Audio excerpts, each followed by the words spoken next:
Tak bisa disangka sebuah sendok plastik bekas dapat disulap menjadi sebuah kerajinan tangan bernilai harga jual tinggi di pasaran. Komunitas ibu-ibu The Ultimate Woman di Palembang mengolah sendok bekas menjadi aneka bunga kerajinan berbentuk souvenir, mampu menghasilkan cuan puluhan juta rupiah per bulan. Komunitas The Ultimate Woman di Palembang ini mampu menciptakan sebuah kerajinan tangan berbentuk aneka bunga menjadi souvenir bernilai harga jual tinggi di pasaran.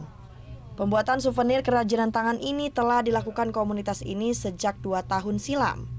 Mereka mengerjakan dengan cara berkelompok berjumlah 4 hingga 5 orang di rumah Jalan Melati, Kelurahan 20 Ilir, Kecamatan Ilir Timur 1 Palembang. Ratusan sendok plastik bekas ini dikumpulkan komunitas dari sisa pembelian jajanan makanan di luar rumah. Untuk bahan pembuatan souvenir terlebih dahulu menyiapkan gunting dan lem plastik. Sedangkan sendok plastik bekas dijadikan sebagai kelopak bunga. Sementara kain flanel berwarna hijau digunakan sebagai daunnya agar terlihat lebih cantik dan menarik. Ada berbagai aneka jenis bunga yang dipasarkan, mulai dari jenis anggrek, teratai, tulip, dan kembang kertas. Harga satu buah bunga souvenir ini dibanderol Rp5.000 hingga Rp10.000, tergantung ukuran dan tingkat kesulitannya. Yang paling sulit itu bunga mawar, karena sendoknya perlu dibengkokkan ya supaya kelihatan melengkung gitu. Awalnya idenya dari mana sih, Bu? Searching internet.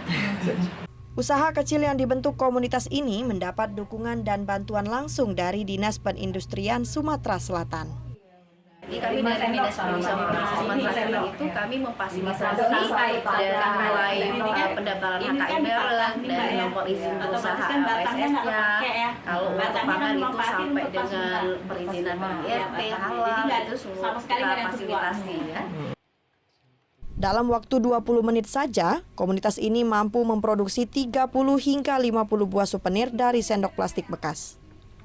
Mereka memasarkan melalui akun media sosial Facebook dan Instagram. Dalam 1 bulan, komunitas ini mampu meraup omset 5 hingga 10 juta rupiah per bulan. Dari Palembang, Apriansyah Karim, iNews melaporkan.